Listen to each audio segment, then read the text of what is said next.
Welcome to the deep dive. Ready to explore a question that I bet we've all pondered at some point, especially after maybe one too many cookies? Can sugar actually be addictive? Ooh, that's a good one. We're going to find out. Yeah. We're diving deep today into this research paper, Sugar Addiction, From Evolution to Revolution, published in Frontiers in Psychiatry, to try to get to the bottom of this debate. It's a really relevant question, I think, more than ever, considering this, global rise in obesity rates. Right. But it's interesting, too, because it's not just humans. Yeah. Research shows that all kinds of animal species, from lab rats to primates, are also gaining weight. Really? So it really points to something a little bit bigger than just our individual choices. Wow. It seems like some environmental factors are at play for sure. So it's not just about willpower then? Right. What are some of these environmental factors? I'm curious. Yeah, so the paper really highlights this thing called the nutrition transition theory, Okay. which basically describes this global shift toward processed foods that are often very high in fat and sugar. Mm-hmm. And this shift has happened alongside these rising obesity rates. So there seems to be a pretty strong link between the two. So you're saying that the problem isn't just that we have a sweet tooth, but it's that we're literally surrounded by so many tempting treats. Yeah, exactly. And here's where it gets even more interesting. Yeah. Our brains haven't quite caught up to this modern food landscape. Oh, really? Yeah, we're still wired with those same instincts as our hunter-gatherer ancestors. Oh, weird. Back when calories were scarce and finding a sugary piece of fruit was a huge win. So are you saying we're walking around with Stone Age brains in a 21st century supermarket? Exactly. Yeah. Our genes, which really drive our instincts, haven't changed that much in the last 10,000 years. Wow. Back then, that instinct to just gorge on calorie-dense foods was essential to survival. Right. But today, with all these readily available snacks and sugary drinks everywhere, it can lead to overconsumption and weight gain. That makes sense. Yeah. Okay, so our brains are wired to seek out sugar, but can that drive actually turn into an addiction? How does that work? Yeah, that's a good question. And to answer that, we need to kind of understand how pleasure and reward work in the brain. Okay. So our brains have this system that releases dopamine, which is a neurotransmitter that's associated with pleasure. Okay. And we get that dopamine rush when we do things that are essential for survival, like eating. Yeah. And then that reinforces those behaviors, ensures that we repeat them. So good food equals good feelings thanks to dopamine. Exactly. It's like our brain saying, do that again. Right. Yeah. That was good. I liked that. Right. But this is where drugs come into the picture, right? Exactly. Drugs like cocaine or heroin kind of hijack this reward system. Oh. And they flood the brain with dopamine, Wow. creating this really intense feeling of euphoria that's much stronger than what we get from just natural rewards like food. So is the question then, does sugar trigger the same rush of dopamine in a way that we could consider it addictive? Yeah, that's the million-dollar question. And to explore it, researchers have turned to our furry friends. Yeah. Rats, what do rats have to do with my sugar cravings? I know it sounds a little strange, but stick with me because these studies reveal some really fascinating insights. Okay, I'm all ears. Tell me about these sugar-loving rats. So researchers gave rats this intermittent access to sugar, Okay. kind of mimicking the way that we often indulge in sweet treats. Not all the time, but we have that access. Yeah. What they found was that these rats started exhibiting many of the classic signs of addiction. Wait, so are you saying that rats can get hooked on sugar? That's what it looks like, yeah. Wow, what kind of signs are we talking about? Well, for starters, the rats escalated their sugar intake over time. Interesting. They wanted more and more to get that same pleasurable feeling. They also showed signs of intense craving. They would get agitated and restless when the sugar was taken away. Really? Yeah. And get this, some rats even experience withdrawal symptoms, kind of similar to what you see in opioid addiction. Wow, that's unsettling. It sounds like these rats were going through some serious sugar withdrawals. It really took us. So does this mean that sugar is officially an addictive substance then? It's not quite that simple. Okay. To understand the criteria for addiction, we can look at the DSM-5. That's the Diagnostic and Statistical Manual of Mental Disorders. Right. And it outlines these specific criteria for diagnosing substance use disorders. And believe it or not, those sugar binging rats, they met 5 out of 11 of those criteria. 5 out of 11? That's a lot. What were they? So they're consuming larger amounts of sugar than intended. They were experiencing cravings. They were using sugar in hazardous ways. They were developing tolerance. And they were exhibiting withdrawal symptoms when the sugar was taken away. Okay, so the rat research is pretty compelling, but how does this translate to humans? Do we see these same patterns of behavior and brain activity when it comes to sugar? That's exactly what we're going to delve into next time. Okay. Stay tuned as we explore how these findings relate to your own relationship with sugar and what it all means for our understanding of food addiction. Welcome back to the deep dive. Last time we were talking about those sugar-craving rats and how their behavior mirrors some of the classic signs of addiction. It's wild, right? Yeah, It really makes you rethink that extra scoop of ice cream. I know, it really does. It's kind of scary. It does challenge our assumptions about food and its impact on the brain, though. Yeah, for sure. So I'm curious, what about early life experiences? Oh, that's a good one. Does that play a role in all of this? It does, and the research paper dives into this a little bit. Interesting. It talks about how a mother's diet during pregnancy and breastfeeding can actually have an impact on the child's likelihood of developing issues with food later in life. Really? Yeah. So what a mother eats could actually affect her child's relationship with food down the road. That's exactly what the research suggests. Wow. Obviously, we can't ethically do studies that expose pregnant women to extreme diets, but rodent models have given us some clues. Mm. Studies have shown that when mothers are fed diets high in sugar or fat during pregnancy and even after birth, it can change the development of their offspring's reward system. Wow. So it's not just about our own individual choices and environment. It could go all the way back to the womb. It seems so. That's pretty wild. Yeah. These animal studies highlight the powerful role of biology in the development of food addiction. Okay. The offspring of mothers who are exposed to these unhealthy diets tend to show changes in their dopamine and opioid systems, the very pathways that are involved in reward and addiction. Right. It's almost like their brains are being primed for a stronger response to those sugary, fatty foods. Wow. That's crazy. So they're predisposed to it in a way. It seems that way. But what about this argument that sugar can't be truly addictive because there's no real withdrawal? I've never seen someone go through full-blown detox just from cutting back on sweets. Yeah, that's a really common critique.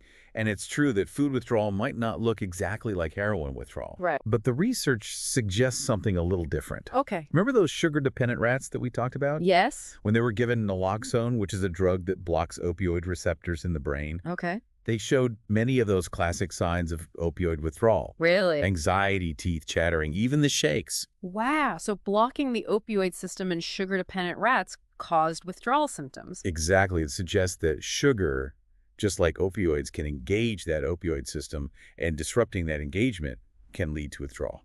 Interesting. Okay, so maybe those sugar cravings are more powerful than we realize. It seems so. But is there any evidence that sugar can actually change how our brains react to other drugs? I'm curious about that. There is. Yeah, researchers have observed something called behavioral sensitization in these sugar-dependent rats. Okay, what's that? So this means that after repeated exposure to sugar, the rats become more sensitive to its effects and also to the effects of other stimulants like amphetamines. So you're saying sugar can make them hyperactive like cocaine? That's right. That's kind of scary. Yeah, and even more fascinating is this phenomenon of cross-sensitization. Okay. Rats that are sensitized to sugar become more sensitive to amphetamine, and rats sensitized to amphetamine become more sensitive to sugar. Oh, wow. So exposure to one substance can actually amplify the effects of another. Exactly, and that's a little scary because it suggests that sugar might make individuals more susceptible to the effects of other addictive substances, kind of like the gateway drug theory. So speaking of gateway drugs, is there any research to support that idea that sugar dependence could lead to other addictions? There's a study that found when sugar-dependent rats were forced to abstain from sugar, they actually increased their alcohol intake. Oh, wow. Now, obviously, we can't directly apply this to humans, Right. but it does raise questions about the relationship between sugar and other addictive substances. It really does. Okay, so we've got rats showing signs of addiction, withdrawal, behavioral sensitization, even this possible gateway effect. It's all pretty convincing. But how much of this really applies to us humans? I'm curious about that. Yeah, that's the big question, right? And while we can't directly extrapolate all of these findings to humans, it does provide some valuable clues about how sugar might be affecting our brains and behaviors. Okay. Remember the Yale food addiction scale we talked about? Mhm. It shows that a significant portion of the population actually exhibits signs of food addiction. Right. And these parallels between the rat studies and the human research, they're pretty hard to ignore. Yeah, it definitely makes you think twice about those late night cookie binges. For sure. But if sugar addiction is this real phenomenon, what does this mean for our society? Like, are we headed toward regulating sugar like tobacco or alcohol? Ooh, that's a complex question. Yeah, And there's no easy answer. It raises a lot of questions about how we approach the obesity epidemic, right. how we educate people about the risks of sugar, and even how the food industry might need to change. Right, and so it sounds like we're just scratching the surface of a very complicated issue here. We are. And as with any complex issue, there are multiple perspectives and potential solutions. But one thing's for sure. Understanding the science behind sugar and its potential for addiction is crucial if we want to make informed choices for ourselves and create a healthier future for everyone. Well said. This has been a real eye-opener for me. Mine too, and there's still more to uncover. Okay. In part 3, we'll wrap up our exploration of sugar addiction by looking at some of those counter-arguments to the food addiction theory. Okay.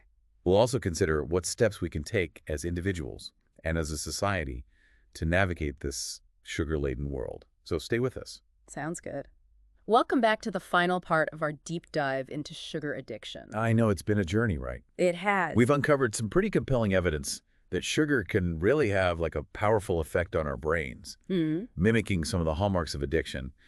But as with anything in science, there are always alternative viewpoints to consider. Right. It wouldn't be a true deep dive if we didn't look at all sides. Exactly. So what are some of the main critiques of this idea that food, specifically sugar, can be addictive? One of the most common ones is that the whole concept of food addiction kind of trivializes those more serious addictions, Okay. like to heroin or cocaine. Right. Critics argue that food, unlike drugs, is essential for survival. Right. We can't just abstain from eating altogether. Exactly. So the argument goes, it can't be truly addictive in the same way as those substances that aren't necessary for life. That makes sense. You know, we need food to live, but we don't need cocaine or heroin. Exactly. Huh? And some experts also point out that focusing too heavily on food addiction as the sole cause of overeating might distract us from addressing other important factors Like what? that contribute to obesity, like genetics, Okay. socioeconomic disparities, the overall food environment that we live in. Right. Imagine like a neighborhood that has very limited access to fresh produce, but like an abundance of fast food restaurants and convenience stores. Right. It makes a huge difference. Huge role. So it's not about like pointing the finger at one single villain in this story. It's about understanding this complex interplay of, biological, psychological, and social factors For sure. that are all contributing. Absolutely. Okay, and here's another interesting critique. Some experts say that restrictive eating patterns, Yeah. especially like strict or extreme dieting, can backfire Yeah. and make people more susceptible to what looks like food addiction. Right. So trying to be good by cutting out sugar could actually make us crave it more. Yeah, it might seem kind of counterintuitive, but think about it this way. When we deprive ourselves of something pleasurable, Yeah. especially those highly palatable foods Right. that really trigger our reward centers, it creates this sense of deprivation, and that can intensify the desire for the forbidden foods. Right. It's like a rebound effect. When you Yeah. finally give in to that craving, you're more likely to overindulge. So it's like a vicious cycle. The more we try to restrict, the stronger the craving becomes. Yeah. It's like telling a toddler they can't have a cookie and then all of a sudden that's the only thing they want. Perfect analogy. And this is why many experts emphasize the importance of approaching weight management in a balanced and sustainable way. Right. Instead of relying on those strict, rigid diets that often backfire, focus on nourishing your body with whole, nutrient-rich foods Okay. that provide satisfaction without triggering those intense cravings. Okay, so it's not about being perfect or depriving ourselves. It's about finding a sustainable way to eat Exactly. that makes us feel good and doesn't, make us feel restricted. Absolutely. It's about shifting our focus from willpower and deprivation to making those conscious choices about the foods we eat and how they make us feel. This all makes a lot of sense, but where does this leave us?